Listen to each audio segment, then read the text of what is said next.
ఓం సాయిరామ్. సాయి భక్తులకు నమస్కారం. సాయి ఆశీస్సులు మనందరి మీద ఎల్లప్పుడూ ఉండాలని కోరుతున్నాను. శ్రీ సాయినాథాయ నమః. శ్రీ సాయి సచ్చరిత్రం 5వ రోజు పారాయణం, సోమవారము, 31వ అధ్యాయం. బాబా సముఖమున మరణించిన వారు సన్యాసి విజయానంద్, బాలారాం మాన్కర్, తాత్యాసాహెబ్ నూల్కర్, మేఘశ్యాముడు, పులి. ఈ అధ్యాయంలో బాబా సన్నిధిలో కొంతమందితో పాటు ఒక పులి కూడా మరణము పొందుటను కూర్చి హేమాడ్ పంతు వర్ణించుచున్నాడు. మరణకాలమున మనస్సునందున్న కోరిక గాని ఆలోచన గాని ఆ వ్యక్తి భవిష్యత్తును నిర్ణయించును. భగవద్గీత 8వ అధ్యాయంన 5, 6 శ్లోకములలో శ్రీకృష్ణుడిట్లు చెప్పి ఉన్నాడు. ఎవరైతే వారి అంత్యదశ యందు నన్ను జ్ఞప్తి ఎందుంచుకొందురో వారు నన్ను చేరెదరు. ఎవరైతే ఏదో మరొక దానిని ధ్యానించెదరో వారు దానినే పొందెదరు. అంత్యకాలమందు మనము మంచి ఆలోచనలే మనస్సునందుంచుకొనగలమను నిశ్చయము లేదు. అనేక మంది అనేక కారణముల వల్ల భయపడి అదరిపోయెదరు. కావున అంత్య సమయమందు మనస్సును నిలకడగా నేదో మంచి ఆలోచన ఎందే నిలుపవలెనన్నచో నిత్యము దానిని అభ్యసించుట అవసరము. భగవంతుని ధ్యానం చేయుచు జ్ఞప్తి ఎందుంచుకొని ఎల్లప్పుడూ భగవన్నామస్మరణ చేసినచో మరణకాలమందు గాబరా పడకుండా ఉండగలమని యోగీశ్వరులందరూ మనకు బోధించుచుందురు. భక్తులు యోగులకు సర్వస్వ శరణాగతి చేసెదరు. ఏలన సర్వజ్ఞులగు యోగులు దారి చూపి అంత్యకాలంన సహాయం చేసెదరని వారి నమ్మకము. అటువంటివి కొన్ని ఇచ్చట చెప్పెదము. సన్యాసి విజయానంద్. విజయానంద్ అను మద్రాసు దేశపు సన్యాసి మానస సరోవరంనకు యాత్రార్థమై బయలుదేరెను. మార్గములో బాబా సంగతి విని షిరిడీలో ఆగెను. అక్కడ హరిద్వారం నుంచి వచ్చిన సన్యాసి యగు సోమదేవ స్వామిని కలిసి కొనెను.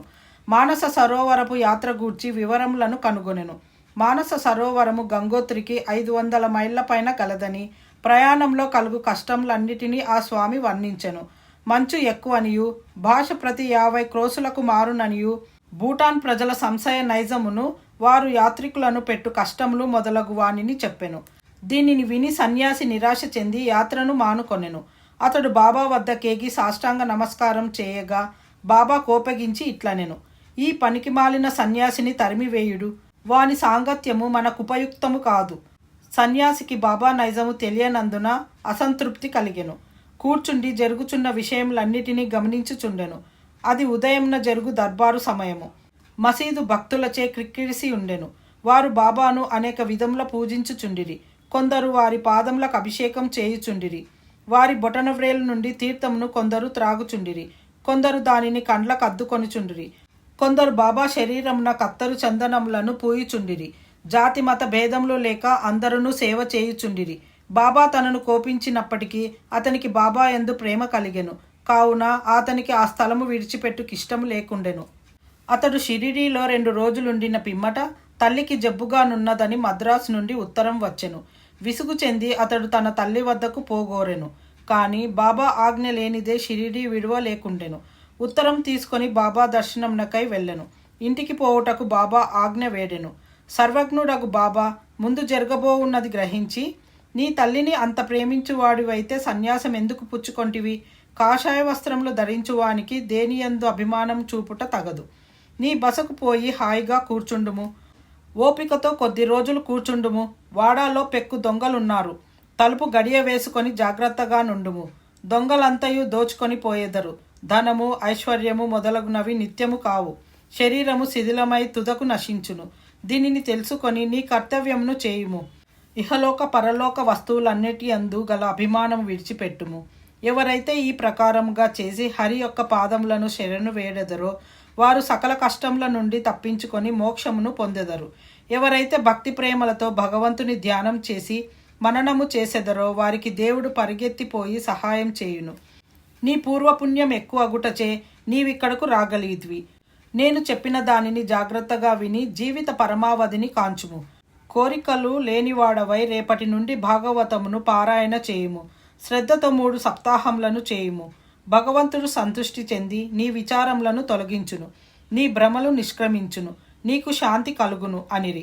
అతని మరణము సమీపించినందున బాబా అతనికి ఈ విరుగుడు ఉపదేశించెను. బాబా కూడా తన దేహావసాన సమయాన వృత్తిదేవతకు ప్రీతి కలిగించే రామ విజయము చదివించెను. ఆ మరుసటి ఉదయము స్నానము మొదలగునవి ఆచరించిన పిమ్మట విజయానందుడు భాగవతంను లెండి తోటలో ఏకాంతమున చదువుటకు ప్రారంభించెను. 2 పారాయణములు చేయగానే అలసిపోయెను. వాడాకు వచ్చి 2 దినములుండెను. 3వ రోజు ఫకీరు బడే బాబా తొడపై ప్రాణములు వదిలెను. బాబా ఒక రోజంతయు శవమును అటులే ఉంచుడనెను. పిమ్మట పోలీసు వాండ్రు వచ్చి విచారణ జరిపి శవ సంస్కారము కాజ్ఞనిచ్చిరి. యథోచితముగా శరీరమును తగిన స్థలం నందు పూడ్చిరి. ఈ విధముగా బాబా ఆ సన్యాసి సద్గతికి సహాయపడెను. బాలారాం మాన్కర్. బాలారాం మాన్కర్ అను గృహస్థుడొకడు బాబా భక్తుడుగా నుండెను. అతని భార్య చనిపోయెను. అతడు విరక్తి చెంది కొడుకునకు గృహభారం అప్పగించి షిరిడీకి వచ్చి బాబాతో నుండెను. అతని భక్తికి బాబా మెచ్చుకొని అతనికి సద్గతి కలుగజేయవలెనని ఈ దిగువ రీతిగా చేసెను. బాబా అతనికి 12 రూపాయలిచ్చి సతారా జిల్లాలోని మశ్చీంద్రగఢ్లో నుండుమనెను. బాబాను విడిచిపెట్టి మశ్చీంద్రగఢ్లో నుండుటకు అతనికి ఇష్టం లేకుండెను. కానీ ఇదే అతనికి మంచి మార్గమని బాబా ఒప్పించెను. అతట రోజుకు 3 సార్లు ధ్యానం చేయమనెను. బాబా మాటలందు నమ్మకముంచి మాన్కర్ మశ్చీంద్రగఢంనకు వచ్చెను. అక్కడి చక్కని దృశ్యమును, శుభ్రమైన నీటిని, ఆరోగ్యమైన గాలిని, చుట్టుప్రక్కల గల ప్రకృతి సౌందర్యమును చూచి సంతసించి బాబా సెలవిచ్చిన ప్రకారము మిక్కిలి తీవ్రముగా ధ్యానం చేయ మొదలెడెను. కొలది దినముల పిమ్మట ఒక దృశ్యమును కనెను. సాధారణముగా భక్తులు సమాధి స్థితి యందు దివ్యానుభవములను పొందెదరు. కానీ మాన్కర్ విషయంలో నట్లుగాక చైతన్యంనకు వచ్చిన పిమ్మట దివ్య దర్శనము లభించెను. అతనికి బాబా స్వయంగా కాన్పించెను. మాన్కర్ బాబాను చూచుటయే కాక తన నచ్చటకేల పంపితివని అడిగెను. బాబా ఇట్లు చెప్పెను: షిరిడీలో అనేక ఆలోచనలు నీ మనస్సున లేచెను. నీ చంచల మనస్సునకు నిలకడ కలగజేయవలెనని ఇచ్చటకు పంపితిని. నీవు పంచేంద్రియములతో 3.5 మూరల మనిషిగా నన్ను భావించితివి. నేనెల్లప్పుడూ షిరిడీలోనే ఉండేదననుకొంటివి. ఇప్పుడు నీవిచ్చట చూచిన నా రూపము షిరిడీలో చూచిన నా రూపంతో సమానంగా నున్నదో లేదో నిర్ధారింపుము. ఇందుకే నిన్నిచ్చటికి పంపితిని. కొంతకాలం గడిచిన పిమ్మట మాన్కర్ గఢంను విడిచి బాంద్రాకు పయనమయ్యెను.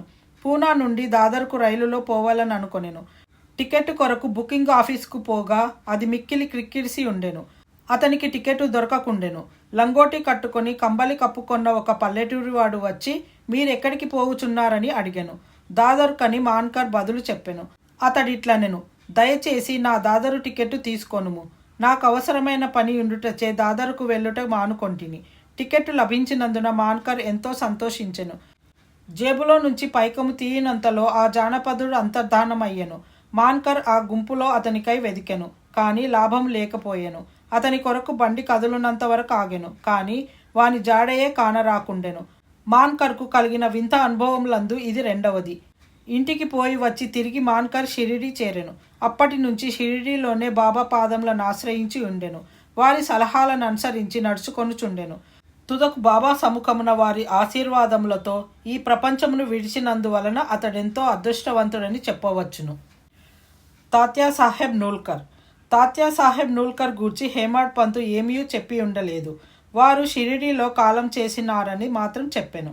సాయి లీలా పత్రిక నుండి ఈ వృత్తాంతమును గ్రహించితిమి. 1909వ సంవత్సరంలో తాత్యాసాహెబ్ పండరీపురంలో సబ్ జడ్జిగా నుండెను. అప్పుడు నానాసాహెబ్ చందోర్కరు అచట మామలతదారుగా నుండెను. ఇద్దరు చాలాసార్లు కలిసికొని మాట్లాడుచుండిరి. తాత్యాసాహెబ్కు యోగుల యందు నమ్మకం లేకుండెను. నానాసాహెబ్కు వారి యందు మిగుల ప్రేమ.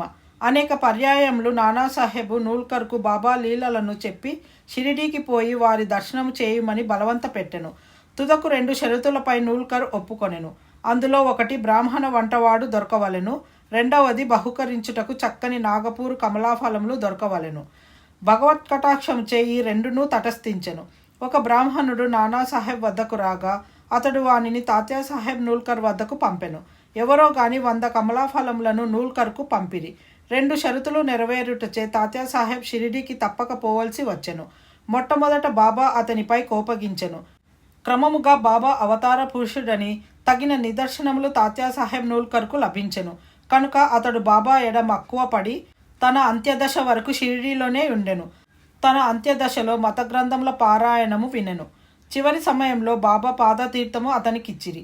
అతని మరణ వార్త విని బాబా ఇట్లనెను: అయ్యో, తాత్య మనకంటే ముందే వెళ్ళిపోయెను.